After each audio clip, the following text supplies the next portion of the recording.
Welcome to Commerce Classes. আজি আমি এই ভিডিঅ'টোত একাউণ্টিং ফৰ পাৰ্টনাৰশ্বিপ ফাৰ্ম পঢ়িম, যেটোক অসমীয়াত অংশীদাৰী ব্যৱসায় হিচাপ ৰক্ষণ বুলি কোৱা হয়। Meaning, features, rights and duties এইকেইটা এই ভিডিঅ'টোত কভাৰ কৰিম। অৰ্থ, তাৰপিছত বৈশিষ্ট্য, ৰাইটছ মানে অধিকাৰ আৰু ডিউটিজ আমি কভাৰ কৰিম।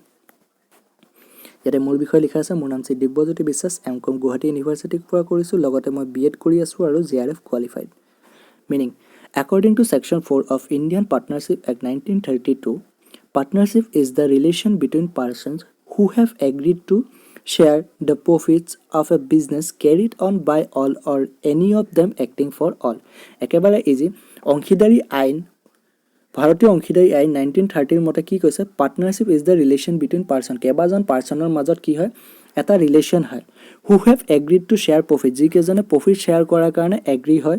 তাৰপিছত a business carried on by all or one of them acting for all. ঠিক আছে, মানে কি সেই বিজনেছটো গোটেই কেইজন মানুহে কৰিব পাৰে বা যিকোনো এজনে কৰিব পাৰে। এজ ফৰ এক্সাম্পল কি হ'ল? বি চিয়ে এটা ব্যৱসায় কৰিলে। ব্যৱসায়টো কৰা হ'ল গেলামালৰ দোকান, grocery shop.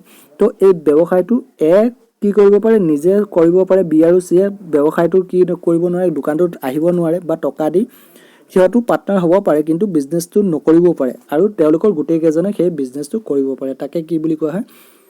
Carried by all or any one them acting for all. ঠিক আছে, এইটো ডেফিনেশ্যন আছিলে। আমি এতিয়া চাওঁ মিনিংটোলে। When two or more persons join hand together to do business, share fun, share profit and loss, risk, responsibility and so on. Such types of business is known as partnership business.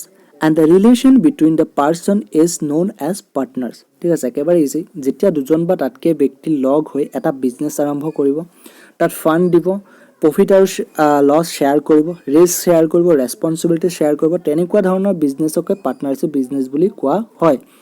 আৰু গোটেই কেইজন মানুহ যে থাকে, সেই মানুহজনৰ এজন মানুহক কি বুলি কোৱা হয়? পাৰ্টনাৰ বুলি কোৱা হয়।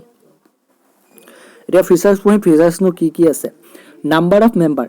এটা পাৰ্টনাৰশ্বিপ ফাৰ্ম হ'বলৈ, অংশীদাৰী ব্যৱসায় হ'বলৈ মিনিমাম দুজন লাগিব। ঠিক আছে, অতি কমে দুজন মানুহ লাগিবই আৰু মেক্সিমাম 100 লাগিব। ঠিক আছে, এইটো লিখিলেই হৈ যাব। মিনিমাম নাম্বাৰ অফ মেম্বাৰ কিমান? দুজন আৰু মেক্সিমাম নাম্বাৰ কিমান হয়? 100। এগ্ৰিমেণ্ট, যিটো ব্যৱসায় কৰিব তেওঁলোকৰ মাজত এটা কি থাকিব লাগিব? এগ্ৰিমেণ্ট থাকিব লাগিব। ঠিক আছে, লিগেল এগ্ৰিমেণ্ট থাকিব লাগিব। যিকেইজন পাৰ্টনাৰ থাকিব, পাৰ্টনাৰ কেইজনৰ মাজত এখন লিগেল এগ্ৰিমেণ্ট থাকিব লাগিব আৰু এগ্ৰিমেণ্টটোৰ মতে কি কৰিব? ব্যৱসায় কাম কাজবিলাক হ'ব। প্ৰফিট মটিভ, প্ৰফিটৰ কাৰণে কি কৰিব লাগিব? এগ্ৰিমেণ্ট অসমীয়াত চুক্তি বুলি কয় হা। প্ৰফিট মটিভ, লাভৰ কাৰণে ব্যৱসায় কৰিব লাগিব। যিটো ব্যৱসায় কৰিব অবভিয়াছলি লাভৰ কাৰণে কৰিব লাগিব।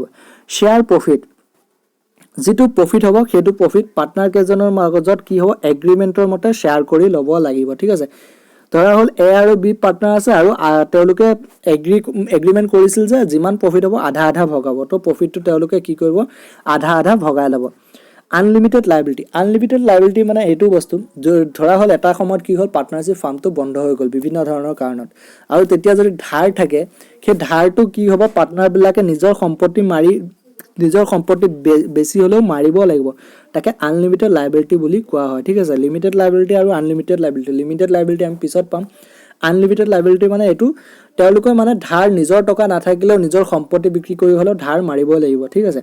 Business carried by all or any of them acting for all, এইটো অলৰেডি আমি কৈছোঁ। মানে কি গোটেই কেইজন মানুহে একেলগে বিজনেছটো কৰিব পাৰে, বিজনেছটো চলাব পাৰে বা যিকোনো এজনে তেওঁলোকৰ হৈ বিজনেছটো কৰি থাকিব পাৰে, সেইটো। ৰাইটছ অফ পাৰ্টনাৰ্ছ, এজন পাৰ্টনাৰৰ কি কি ৰাইট থাকে, কি কি অধিকাৰ থাকে? ঠিক আছে, প্ৰথম অধিকাৰটো কি? Right to take part in management বা বিজনেছ বুলি ক'লেই হ'ল। ঠিক আছে, বিজনেছ কৰাত তেওঁলোকে পাৰ্ট লোৱাত, বিজনেছটোত পাৰ্ট লোৱাত কি আছে? অধিকাৰ আছে। ধৰা হ'ল এ আৰু বি পাৰ্টনাৰ আছিলে, বি এ বিজনেছটো কৰে, এ নাহে, তো এৰ অধিকাৰ আছে যে বিজনেছত যেতিয়া মন যায় তেতিয়া আহিব পাৰে, মেনেজমেণ্টত ভাগ লোৱাত যেতিয়া মন যায় তেতিয়া আহিব পাৰে। ৰাইট টু বি কনচাল্টেড মানে দিহা পৰামৰ্শ দিয়া। ঠিক আছে, ঠিক বি আৰু এৰ মাজত কি আছিলে? পাৰ্টনাৰশ্বিপ আছিল। তেওঁলোকে কি কৰি আছিল? ব্যৱসায়টো কৰি আছিলে। এ আৰু বি এ অনলি কি কৰি আছিল? ব্যৱসায়টো চলাই আছিলে। আৰু এৰ কি থাকে? অধিকাৰ থাকে। যদি কিবা ডিচিশ্যন লয়, সেই ডিচিশ্যনটোত কিবা কোৱাৰ অধিকাৰ এৰো আছে। ঠিক আছে, সেইটোৱে কনচাল্টেড মানে সেইটো। Right to access books of account, এইটো এক্সাম্পলত কি? এ আৰু বি আছিল, বি এ বিজনেছটো কৰি আছিল। তো বুকছ অফ একাউণ্টবিলাকে কোনে বনাব? বি এ বনাব। বুকছ অফ একাউণ্ট মানে হিচাপবিলাক কোনে বনাব? বি এ বনাব। তো বিৰ কি থাকিব?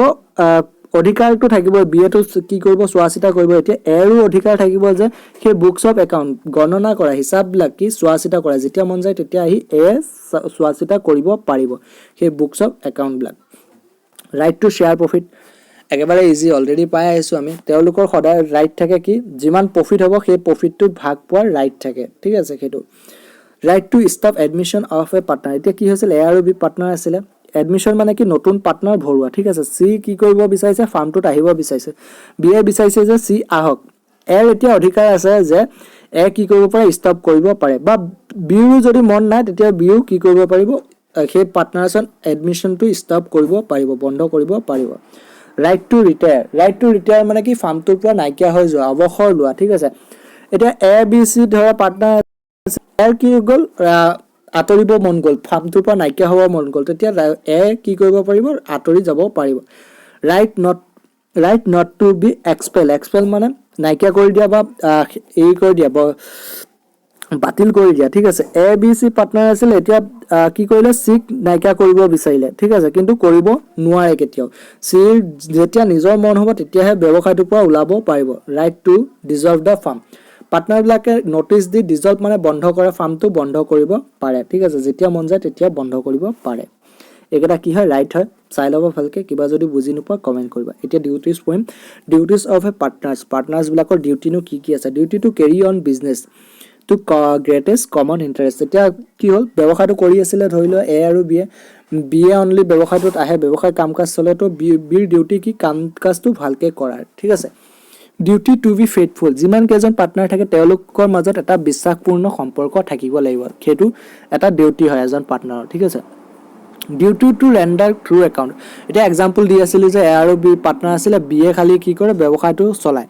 তো ইয়াতে কি বি এ ব্যৱসায়টো চলায় তো সিয়ে কি কৰিব একাউণ্টবিলাক বনাব এতিয়া বিৰ কি থাকিব লাগিব এটা কৰ্তব্য থাকিব লাগিব যে যিবিলাক একাউণ্ট বনায় একাউণ্টবিলাক শুদ্ধকৈ বনোৱা কি থাকিব লাগিব কৰ্তব্য থাকে তাৰমানে বি এ ভুল তথ্য দিব নালাগে ধৰা হ'ল 100 টকা পাইছে 80 টকাহে লিখিছে 20 টকা লুকাই দিলে বোলে তেনেকুৱা কৰাটো ভুল কাম ঠিক আছে সেইটো তেওঁৰ ডিউটি নহয় ডিউটিটো কি 100 পাইছে 100 লিখ duty to provide full information যিমান যি ইনফৰমেশ্যন আছে সেই গোটেই ইনফৰমেশ্যন গোটেই কেইজন পাৰ্টনাৰৰ মাজত কি কৰিব লাগিব শ্বেয়াৰ কৰিব লাগিব একো ইনফৰমেশ্যন লুকাব নালাগে ডিউটি টু শ্বেয়াৰ লছ যদি কিবা লছ হয় ফাৰ্মটোত সেই লছটো শ্বেয়াৰ কৰা ডিউটি সকলোৰ আছে কৰ্তব্য সেইটো হয় ঠিক আছে এইকেইটা ডিউটি চাই ল'বা এবাৰ ৰিভাইজ দিওঁ গোটেইখিনি বস্তু মিনিং পঢ়িলোঁ একো ডাঙৰ বস্তু নহয় একেবাৰে ইজি বস্তু দুজন বা তাতোধিক মানুহ যেতিয়া লগ হৈ এটা বিজনেছ কৰিব সেই বিজনেছটোকে পাৰ্টনাৰশ্বিপ বিজনেছ বুলি কোৱা হ'ব আৰু সেই একোজন ব্যক্তিক কি বুলি কোৱা হ'ব পাৰ্টনাৰ বুলি কোৱা হ'ব আৰু গোটেই বিজনেছটোক পাৰ্টনাৰশ্বিপ বিজনেছ বুলি কোৱা হ'ব আৰু ফাৰ্মটোক পাৰ্টনাৰশ্বিপ ফাৰ্ম বুলি কোৱা হ'ব ফিচাৰ্ছ নাম্বাৰ দুজন আৰু 100জন ঠিক আছে এগ্ৰিমেণ্ট এটা থাকিব লাগিব প্ৰফিট মটিভ হ'ব লাগিব তাৰপিছত শ্বেয়াৰ প্ৰফিটটো শ্বেয়াৰ কৰিব লাগিব লিমিটেড লাইবিলিটি নহয় আনলিমিটেড লাইবিলিটি হয় আৰু ব্যৱসায় কাম কাজ এজনে কৰিব পাৰে বা গোটেইকেইজনে কৰিব পাৰে ৰাইটটো একেবাৰে হয় right to take part in management right to be consulted right to access the books of account right to share profit right to stop admission of a new partner right to retire right not to expel right to dissolve the firm তো easy হয় ইমান tough নহয় ঠিক আছে then আমি duties পঢ়িলোঁ duties কেইটাও easy হয় এবাৰ চাই ল'বা তো কিবা যদি বুজি নোপোৱা কমেণ্ট কৰিবা ঠিক আছে থেংক ইউ আজিৰ ভিডিঅ'টো যদি ভাল লাগিছে লাইক কৰিবা আৰু শ্বেয়াৰ কৰিবা ভিউজ ইমান কম আহে ভিডিঅ' বনাবলৈ ভাল নালাগে আৰু ঠিক আছে তো যদি ভিডিঅ'বিলাক কণ্টিনিউ কৰিব লাগে দেন প্লিজ শ্বেয়াৰ কৰিবা আৰু অলপমান ভিউজ বঢ়াবলৈ ট্ৰাই কৰিবা থেংক ইউ